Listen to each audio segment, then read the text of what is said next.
High সবাইকে, কেমন আছো সবাই? আশা করছি ভালো আছো। আমার নতুন ভিডিওতে জানাই সবাইকেই ওয়েলকাম। তো সকালবেলায় উঠেই আমি ছাদে চলে গিয়েছিলাম, গিয়ে দেখি কত সুন্দর রোদ উঠেছে। তো তারপর দাঁত মেজে নিচে এসে দেখি আমার ভাতও হয়ে গেছে। তো আজকেই তেমন কিছু রান্না করিনি, আলু সিদ্ধই ভাত, তো সেটাই আজকে ছিল সকালের ব্রেকফাস্ট।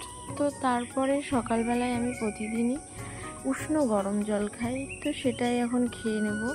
তো জলের ভেতরে একটুখানি লেবু আর মধু দিই। তো তারপরেই সকালবেলার খাবার খেয়ে নিয়েছিলাম। আজকে ছিল ভাত আর আলু সিদ্ধ।